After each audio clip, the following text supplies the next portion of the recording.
and welcome to Criminal Record, the Daily Record's weekly crime show. My name is Norman Silvester, and I am crime reporter with the Daily Record.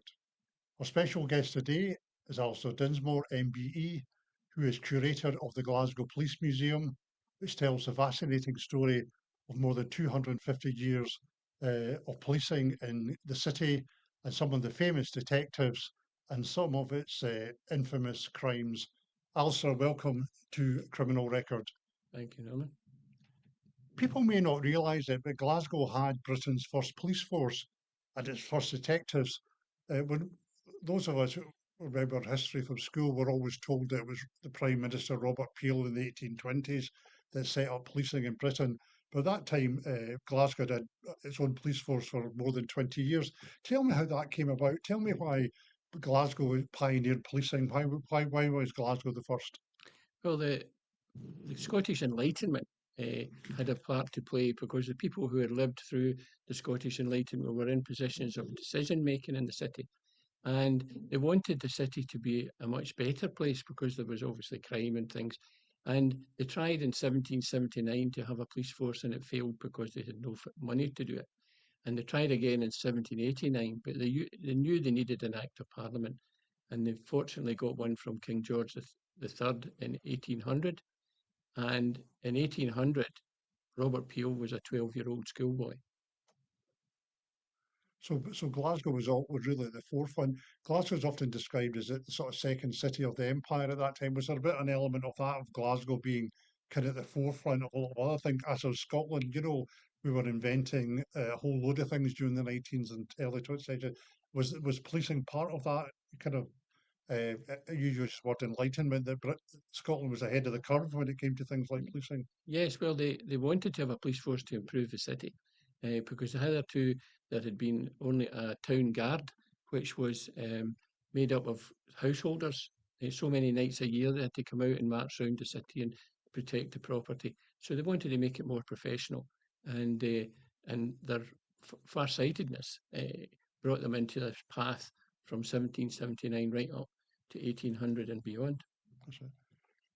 And what people won't realise is as well that Glasgow, along with other parts of Scotland, all the major cities had their own police force. So you had the city of Glasgow police force that existed until the 1970s and 1975. Then with regionalisation and all the little town, city and borough police forces were amalgamated into regional forces. So we had that became 8 police forces with Strathclyde taking in Glasgow, with Glasgow being the headquarters, effectively policing half of Scotland.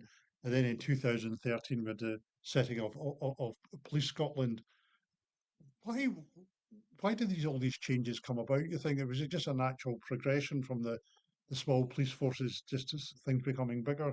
Well, ever since 1846, borough forces were swallowed up by bigger cities. County forces had boroughs as well, just like Johnston, Ayr, Kilmarnock. Lanarkshire had Hamilton and Wishaw, Motherwell and Wishaw, etc. They all had these old police forces, and they were gradually swallowed up over a period of 100 years. And through the 1930s and into the 40s, there was again amalgamations, and the few of the last ones I was involved in was in the 60s, the mid 60s, when county police and borough police were swallowed up. So it was really a kind of natural progression. Yes, a natural progression over 100 and odd years. Yeah.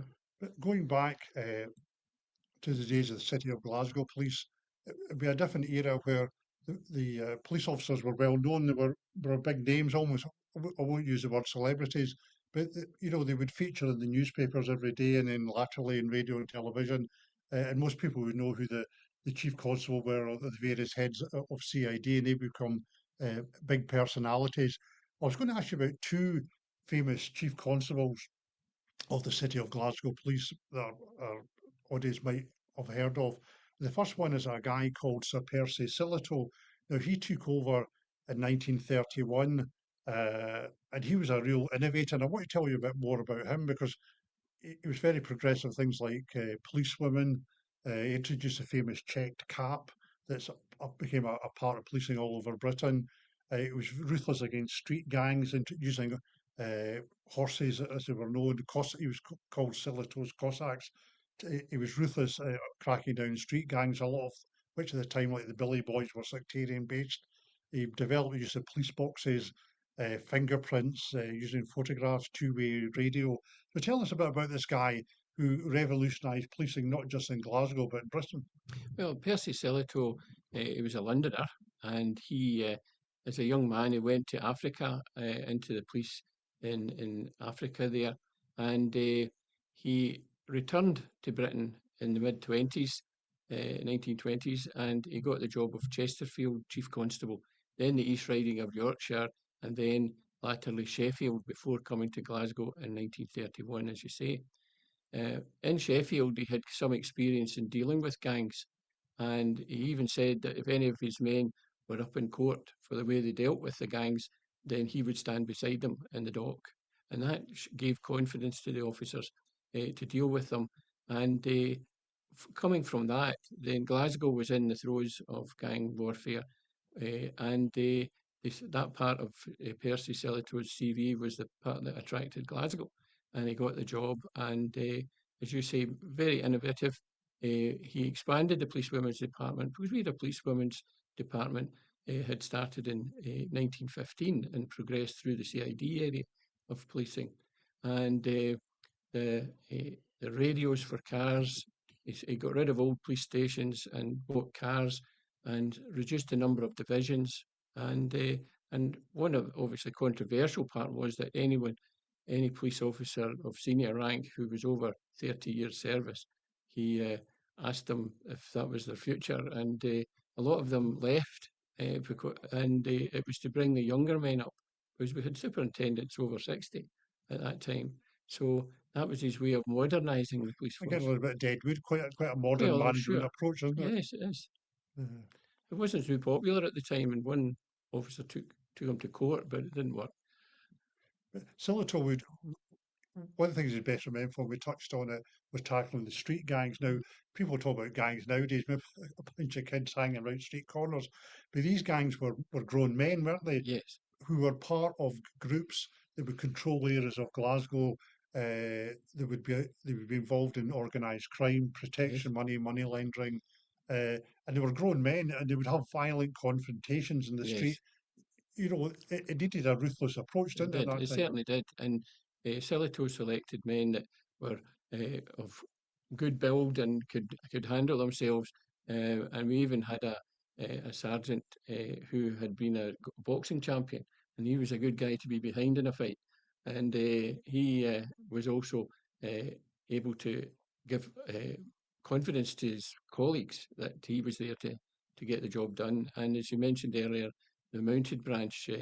They would be in a furniture van round the corner from an expected location, and the door would drop and the horses would gallop out. And that, as you say, was Silito's Cossacks. And that was quite an innovative approach as well, using police horses, Yeah. which maybe up to them would be more ceremonial, but he's used it to enforce Mhm. law and order, hasn't it? Yes, exactly. Uh, the They were known as Silito's Cossacks, Yes. but he also was famously, you remember correct me on this, he began or started the practice of recruiting from officers from the Highlands. You know, they were physically bigger and stronger. Is that true? Is that a Well, bit of a he myth? certainly wasn't the first, because we had people from the Highlands in the Glasgow Police really from day one, and quite a few of them became really good detectives. And we had men from Ireland, Mhm. and there is a way of looking at it that by having people from these places as detectives, they looked, if someone was doing something in the street, a Glasgow man would say, "Oh, that's just normal." But a man from somewhere out with the city would look on it suspiciously and go and check up on it. It might be on it, might be innocent enough, but it could also lead to an investigation.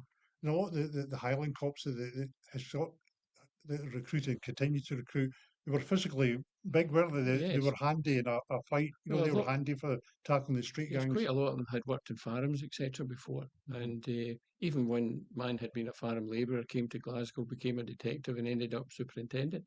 And if he had stayed on a farm, his talents would have been wasted. Just one more thing on the street gangs. Again, people will be familiar with the series Peaky Blinders. Well, I think the Peaky Blinders did feature the various Glasgow gangs. The Glasgow gangs were probably more fearsome and violent than any other. So it required a corresponding approach, didn't it? It's Yeah. what we would call now called zero tolerance, wasn't it? Yes, exactly. Positive policing. Positive police. It didn't call it that, No.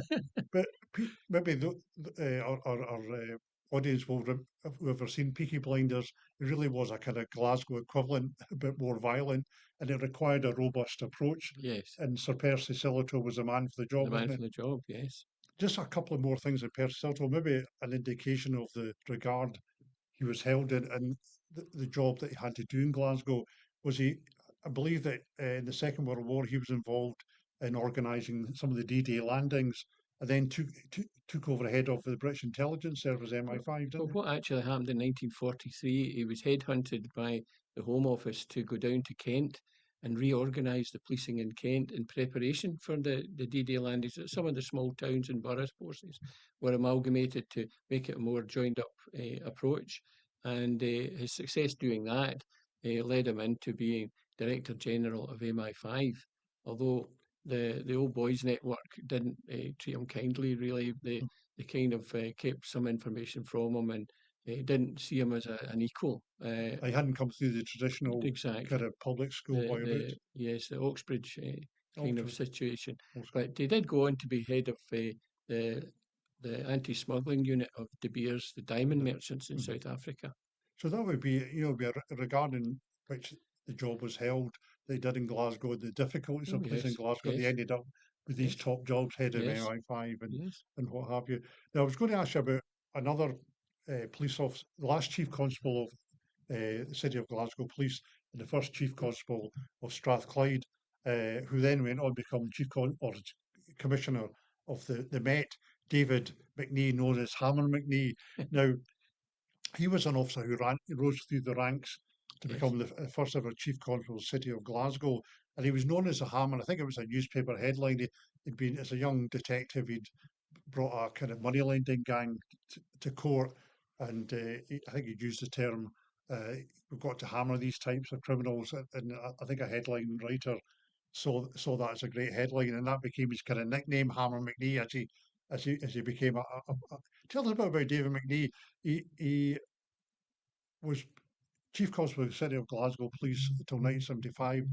Then for 2 years he was chief constable of Strathclyde, and then he became in charge of the Met for the next 5 years. It was a difficult job that he had at the Met. I think there was the Brixton riots, there was the corruption issues, there was the SAS storming the Iranian embassy, there was a Grunwick strike, Princess Diana's wedding, various other issues. Probably the worst incident was when Michael Fagan broke into the Yes, Queen's bedroom, which was a yes. major security lapse. So I had all these to deal with. Tell me about David McNee, who's very much like Silvertoe, very much a legendary figure in Glasgow policing. Yes, well, David McNee had been in service in the Royal Navy, and in 1946 he joins the Glasgow Police and is made a constable out in the B Division, which is the Marine Division over at the West End. And he served there for quite some time and got into be a detective. But he wasn't promoted to detective sergeant until he had 16 years service, which is really for someone of that ability. It was slow to get on, I but spent once most of his career at the lower ranks, didn't he? yes, that's right. And once he got to detective sergeant, he seemed to gain ground and became detective inspector. And he was detective inspector in charge of the arrest of John Duddy in the East End there. And John Duddy had been one of three men who'd murdered three detectives in Shepherd's Bush in the mid 1960s. And he came back to Glasgow to hide out. And Mr. McNee was part of that team to arrest him. But he also did many other things, and he got later on he was promoted to assistant chief constable of Dumbartonshire, and that took him out with the city, which is a procedural thing for someone to become chief constable of You've got to Glasgow. go You elsewhere. have to go elsewhere, and then he came back, and he came back, as you say, as chief constable, and very successfully too. And of course he got down to the Metropolitan and finished up after the Fagan situation. He took the honourable way to accept responsibility. I knew David McNee. He was our honorary president of the Glasgow Police Heritage Society that runs the museum, and took a keen interest in everything that was happening. And he was also, I think, a man who was a good decision maker. I was thinking in terms of when he was chief constable of the City of Glasgow Police, there was two men, Mona McCulloch, who broke out the State Hospital Carstairs and murdered a police officer, another patient, and also a nurse, and basically were on the run. Yeah. And I believe he ordered officers to be armed and to take whatever necessary action. And the two were apprehended in Carlisle Yes. by the local force there. But these were the kind of decisions that Yes. he would be good at. That would be his strength. Yes, decision making, strong decision making, and the willingness to take responsibility. And make the big decisions. Yeah. Yeah. What the museum will also highlight some of the kind of dramatic crimes that have been investigated and solved by the City of Glasgow Police over the years. In many cases involving, in some cases the deaths of officers, or officers putting their lives on the line for the safety of the public. And one case I was wanting to talk about, which is features in the museum, is that of an Inspector Robert Johnson. He was we're talking about 1921 here, and it's the height of the problems in Northern Ireland, or in Ireland. There's demands for independence. We've had the 1916 Easter Rising, and there's a demand for independence in Ireland, which led to a lot of violence, which continued well into the 20th century, what we know as the Troubles. But it didn't really affect Glasgow much latterly. But we know that in 1921 there was an IRA leader, Frank Carty. He was a wanted man in Ireland, and he fled to Scotland and Glasgow, where he was arrested, and he was due to be he was being taken to the local prison in Duke Street, and he was taken there under armed guard, and there was a kind of IRA attack by IRA gunmen, a Glasgow-based unit, on the prison van carrying Frank Carty.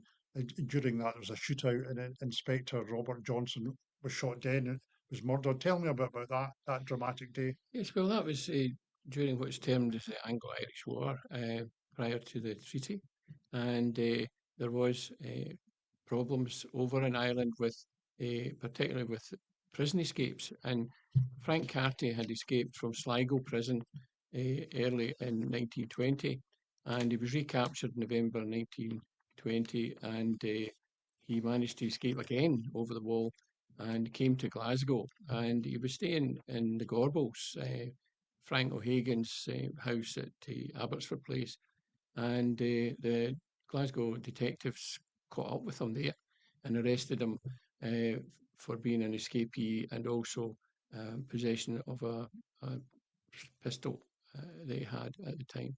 He appeared in court on the 4th of May for the second time, and he was remanded to Duke Street Prison, and which at that time was up just off Cathedral Square. And just after midday, the prison van left the Central Police Office in Turnbull Street and headed up High Street. And in it were Constable Ross as his driver, and Inspector Robert Johnson, the court inspector, taking responsibility again. It was his prisoner, and he had to he made sure that it was going to be all done properly. And we also had George Sturton, a detective sergeant who was armed, and Detective Constable MacDonald, who was also armed. There was two constables in the back as well, along with the prisoner. So major security. It was Constable Bernard and Constable Brown in the back. And they headed up High Street, and when they got to the junction with Rotten Row, they were attacked by 13 armed IRA men. And they fired without warning. They didn't say stop and give us the prisoner. It was just an open fire kind of situation. And in the first volley of shots, Inspector Johnston, who was in the the interior near side seat, fell out onto the road dead. The two detectives jumped out. Detective Sergeant Sturton stood over the inspector's body and returned fire at the front, and Detective MacDonald heard shots at the back and ran to the back of the van, and there was two men shooting at the lock, trying to burst the lock. He fired some shots and they ran away, and they chased them down High Street but lost them in a crowd that had miraculously appeared from houses there with the noise and the shooting. He was uninjured. Detective Sergeant Sturton was wounded in the arm, but he would recover. Constable Ross managed to get the vehicle into the prison, and it took half a dozen prison officers to get the door open because the lock had been damaged with the shooting. But everything was okay there. But it was interesting to note that there was two plans. The official plan by the IRA was to wait for Carty to be taken on the ferry over to Ireland for it to be put back in Londonderry jail, and they was going to overcome the guards and take him off with a fishing boat.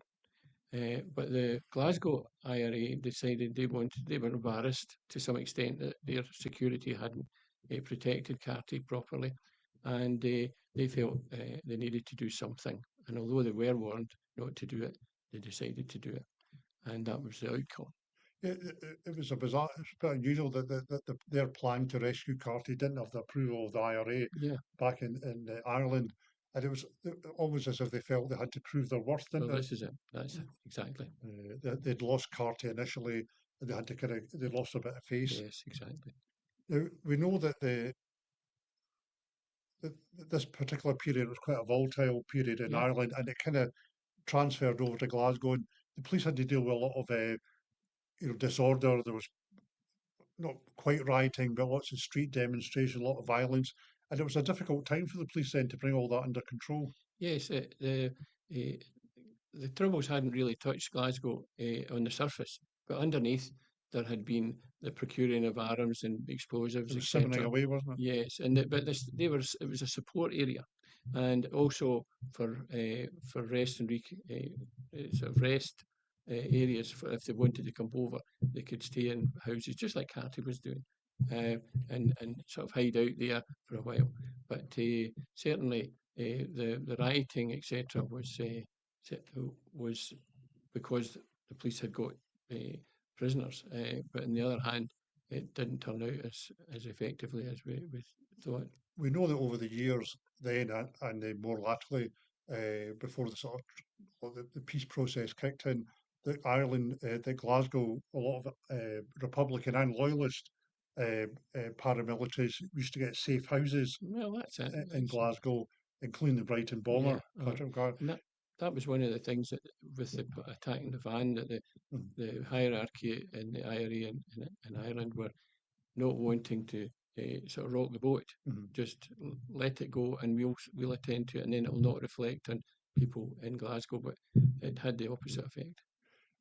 We've never seen any of that violence since in relation to the Thankfully, Troubles. And we thankfully hadn't not. really seen it before, but it was a kind of be a worrying time for the authorities and Hmm. people generally. There was this kind of this revolution or political violence that we're seeing in Ireland going to transfer to Glasgow. Yeah, Was that the thankfully. whole Protestant Glasgow, Hmm. Protestant Catholic, Loyalist, Republican thing going to Hmm. kick off in Glasgow? But Hmm.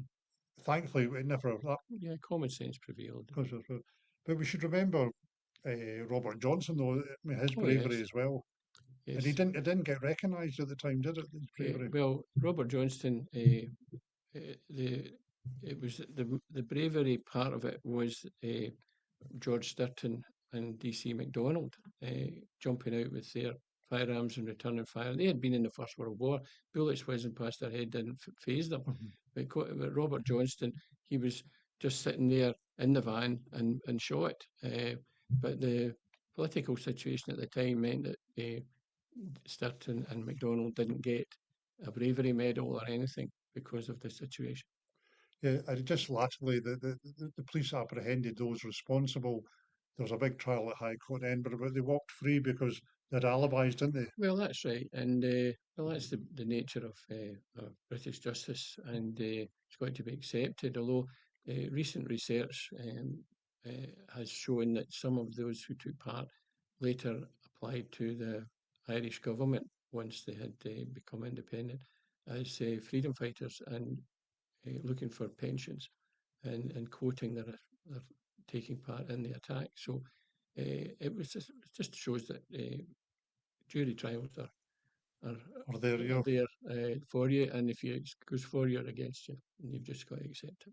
and obviously these days they didn't have the same kind of perhaps uh, investigatory techniques that we have now. And at the end of the day, those responsible had alibis and Well, it was would give difficult to identify them. They them. were wearing scarves over their faces, just like we see today. Another case that features in the Glasgow Police Museum is quite a famous case from 1950, which is the theft of the Stone of Destiny. And basically, that was a stone, a traditional stone, Scottish stone that had been taken down to England, down to Westminster Abbey. And it was a ceremonial stone used in coronations of Scottish kings. It would be taken down to Westminster Abbey, and it was stolen from Westminster Abbey by a bunch of Scottish students, Scottish nationalists, people that were campaigning at the time for independence.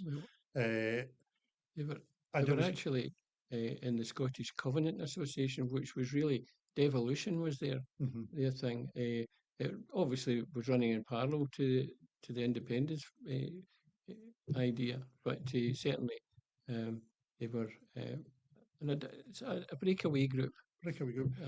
So they'd stolen the Stone of Destiny, this kind of artifact, historic artifact from Westminster Abbey. You know, the Princess Elizabeth was due to be, her coronation was being organised, and that the Stone of Destiny was going to be part of the Of coronation. course, yeah. So it was quite a scandal at the time, quite a Yes. sensation. It was a world-wide story. It was that these. We didn't really know at the time who were that had been stolen. Tell me about the police investigation, because though the stone was stolen under cover of darkness from Westminster Abbey, it fell to the City of Glasgow Police to investigate it. And tell me how that came. It was good old fashioned detective work at the end of the day, Yes, wasn't it it? There? certainly was. Well, obviously the Scottish angle of the incident itself made Glasgow and the larger cities still be pinpoint for to see if there are any connection there. And Chief Constable McCulloch told William Kerr, Detective Inspector William Kerr of the Special Branch, that to see if there was any Glasgow activists involved. And being a clever detective, he realised that research of the Westminster Abbey and the Stone of Destiny would normally be carried out in Glasgow at the Mitchell Library. So he went up to the Mitchell Library and asked what books they had and who had signed them out. And Ian Hamilton of the group who had taken the stone, he had been signing out the books, and it was obvious what had taken place there. It was interesting because the Met, as it was then, would send up officers to liaise with the City of Yes, Glasgow Police, and eventually the stone was found. Uh, I think it was left at in Arbroath Abbey. Arbroath Abbey. So it was recovered, albeit Yes, being broken. it was significant, Arbroath Abbey, because of the Robert the Bruce. Robert the Bruce and all these things. So it was a significant thing. Would it be fair to say there was a slightly different attitude by the Scottish police to this, the London police? I think the Glasgow police were happy to have recovered the stone, Yes. which was then sent back down to Westminster. Mm-hmm. Would it be fair to say that they obviously identified who was responsible, but there was never any criminal proceedings, was there? No, the Crown Office felt that two factors. One of them was it would embarrass the Crown, the sovereignty, and also in theft you have to prove ownership, and everyone knew that the stone had been taken illicitly by Edward I, and so therefore ownership wasn't present in the London Westminster Abbey. It was there just by stealth, if you like. And so therefore the two factors meant that the Crown Office said that there would be no proceedings. And it also meant that at that time they perhaps didn't want to give activists a platform in court. That's right.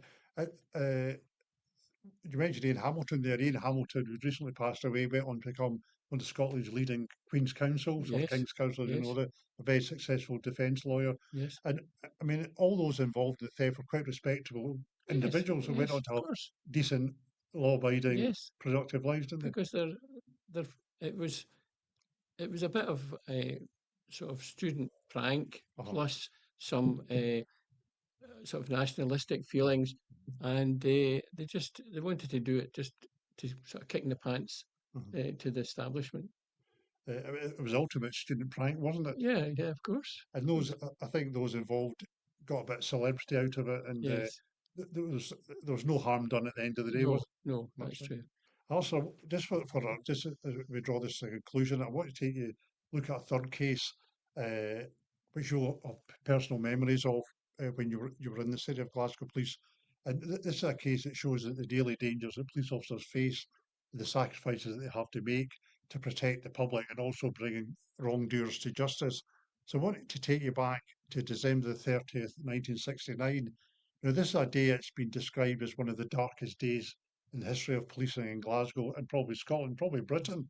One of the worst ever incidents. And I'm going to talk you through it.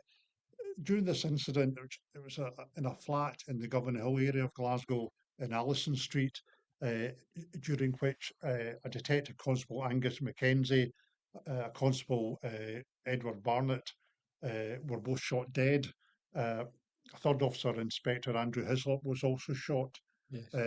And though he survived the attack, he was never really able to return to full duties. Right. And I wanted to talk you through this remarkable story because three people involved, two were former police officers, one was a former prison officer, and the main person involved in the murder was a former police officer, Howard Wilson, Yes. and he and the other two had were in financial difficulties, and had come up with this idea to plan a series of bank robberies where they would use the money to pay off their debts. Yes. The first one took place in the sort of Williamwood area of Glasgow, and then there was a second one out in Renfrewshire. And it was after the second one they were taking the money back to Wilson's flat in Govan Hill, which was only round the corner from the local police station, Yes. Craigie Street Police Station. And Wilson and others were spotted taking bags and suitcases up to the flat. It attracted the attention of an Inspector Hislop, who was very suspicious of Wilson, and he and several other officers, including uh, DC Mackenzie and PC Barnett, confronted Wilson and others in the flat, and Wilson opened fire and killed the two officers. Talk us through that, that Yeah. day. Well, Howard Wilson had been a Glasgow Academy boy and joined the Glasgow Police. And he, at 9 years' service, he felt that he wasn't getting promoted quick enough, so he left the police. He opened two fruit shops in Mount Florida, and they failed. And he met two men in a gun club in Glasgow, and they decided they would get together. And as you say, they were in financial difficulties, and they would decide to do some crimes. The actual first thing they did was to rob a post office van in St Vincent's Avenue in Giffnock, or Newton Mearns rather. And Howard Wilson was dressed as a policeman, and the robbery took place, and there was no trace. And then they decided to have do a robbery at the British Linen Bank at Eastwood Mains Road, and they went in just at closing time as auditors, dressed with bowler hats, etc. And they robbed the bank there, and that was fine, but they felt they didn't get enough. It wasn't enough for their purposes. And on the 30th December 1969, they went to the Clydesdale Bank at Linwood. And then going in, they robbed the bank, and they took boxes of coins as well as boxes of notes, loaded them into Howard Wilson's car, and drove to Howard Wilson's flat at 51 Allison Street, ground flat right. And they were unloading the car, and by chance there was a police panda car coming out of the vehicle exit of Craigie Street Police Office with Inspector Andrew Hislop and Constable Jack Sellers. And they're waiting to get into the traffic, and they see Howard Wilson. And being the 30th of December, the day before Hogmanay, and Wilson had been talked about. Wilson was up to no good, but nobody knew what it was. So Inspector Hislop thought it might be stolen whiskey. So he went back into the office. It was just a Hogmanay, wasn't Just the day before Hogmanay. So he went into the office to get some detectives to help him, and Jack Sellers went across the road and started speaking to Howard Wilson, and just then he was joined by Inspector Hislop with Detective Constable Mackenzie, Constable Barnett, and John Campbell, Detective Constable John Campbell. And they said they wanted to see what was in the boxes, and Howard was, oh yeah, you come in and see these, and he called Inspector Andra, which lent some familiarity. So they all got into the sort of the room, in through the passageway and into the room where the boxes were. And as they went to have a look in the boxes, Howard Wilson pulled out a .22 Vostok pistol. Had been his target pistol at the gun club, and he pointed it at the inspector. It jammed, and he cleared it, and he fired, and it hit Andrew Hislop's face and into his neck, and he went down conscious but paralysed. DC Mackenzie and Constable Barnett made a lunge for them, and he fired again twice. One of the bullets hit Angus Mackenzie and knocking him down, but not out. And he shot again, and it was Constable Barnett went down. And during this time, Constable Sellers had backed into the toilet and was holding the toilet door. He was the only one with a radio, and but for him, they could all have been killed. It was very brave to use the radio, because Howard Wilson became after Wilson him. Tried to get into the Yes, bathroom. he tried to get him, because he said he's got a radio, and he kept going with the radio. And John Campbell came out of the bedroom after hearing these shots, pops really for a 2-2, and he was about to shoot Andrew Hislop in the head, and John Campbell grabbed the gun and they fought for it. And two sergeants came over from the Craigie Street in response to the call by the constable, and they managed to get hold of him. I think it was Donaldson got out the window. The other two ran away because they didn't expect this kind of thing, and that was him arrested. That's right. And he was arrested and taken to Craigie Street Police Station. Yes, of course. Where his solicitor Joe Beltrami would interview him. And what was also unusual about this was normally a murder trial, there's charges, you could wait months before the case comes to trial. But Wilson put his hands up to it, didn't Yes, he? He admitted to murders and the bank robberies. Yes, he pleaded guilty at the quite an early stage. At the early stage. I think it was the following week, wasn't his first appearance? Yeah. Which is very unusual. Very unusual. Normally, in a murder case. And no doubt it would be against Mr. Beltrami's advice, but he wanted to do that, and that was. And he was convicted of the two murders, attempted murder, and the various bank robberies. He was given a life sentence, which he had to serve a minimum of 25 years. We know he's released in 2002. The other two were convicted of the bank robberies and given, I think, 12 years each. Yes. But talk a little bit about, though there was two murders, the Inspector Hislop, he was almost a third victim in the sense because his life was never the same, was he? No, because he was duty officer in my shift, and I was van driver, and I knew him very well. But he was constantly in pain, etc. And he didn't stay long after it. Really came back to work, but he didn't stay long after that, and retired on an ill health pension. And we know that during this whole shooting episode, after the first shooting of Inspector Hislop, Wilson tried to shoot him again. The gun jammed, didn't it? Yes, it had a propensity to do that. So it was clear what his intention was. John Campbell grabbed it at that point. Yeah, that's right. Just tell very briefly, the bravery was recognised all the time, wasn't it? Tell me about that. Well, the Queen's Police Medal for Gallantry posthumously was given to Angus Mackenzie and Eddie Barnett, and an MBE, a George Medal. It was a George Medal to Andrew Hislop and John Campbell, and rightly so. That's right. And the Glasgow Corporation Bravery Medal for all those involved. That's right. So it was recognised, and you've had you had a memorial service on the 40th anniversary, didn't you? And the two officers who are buried side by side. Yes. Constable Mackenzie, Constable Barnett, their widows were there. Yes, we held that in the service. And you also, it was remembered again, 2018. You laid wreaths at their we do that every time. So I'm going to So very much coming to the role of the museum, it's very much about remembering events like that, remembering people like Constable Mackenzie and Constable Barnett, isn't it? Yes, it is. The museum is based not as a what they term a black museum, being all crimes and things like that.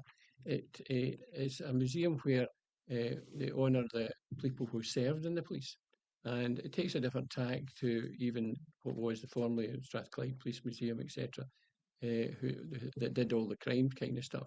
But we would have biographies of policemen who did well, and of course the cases that they solved, etc. And it is the Glasgow Police Heritage Society that runs it, so it's remembering those who served. So, and made the ultimate sacrifice as well. Of course, yes. That's fine. And just very briefly, for anyone who wants to go and visit the museum, tell us a little bit about opening hours. And Yes, certainly. The Glasgow Police Museum is at 30 Bell Street, just opposite Merchant Square, and we're on the first floor there. It's at the moment we're on winter hours. That's November to March. We're open Tuesdays and Sundays. Tuesday 10 to 4:30, Sunday 12 to 4:30, and from April to October, that's the summer hours. We're open 10 to 4:30 Monday to Saturday, and 12 to 4:30 on a Sunday. so people want to come along. Yes, come along. You don't need to book. And you're quite often there yourself. Well, yes, I enjoy it, and And there's meeting people there to show them round as well. Yeah, well, we Volunteers. give an introduction, and everything's laid out for everyone. But there's no need to book, as I say, and we get people from all over the world. We get about 12,000 visitors a year. And last year we won the Glasgow Award for Museum of the Year, so we must be doing something right. And very much, as we said earlier, just a place to remember, you know, the service of people, you know, in a different right. era, you know, Yes, exactly. and the sacrifice they made, and a little bit about the history of the policing in Glasgow, and I say the sacrifices that the officers made. Also, thank you very much for being a guest on Criminal Record, and thanks to our audience for tuning in to Criminal Record. If you have a question for the team, you can email reporters@dailyrecord.co.uk with the subject line Criminal Record. We'll be back next week. In the meantime, you can subscribe to listen to this podcast on Spotify or Apple Podcasts by searching for Criminal Record, or you can watch it each week on our YouTube channel. Thank you very much, and thank you, Alastair. My pleasure.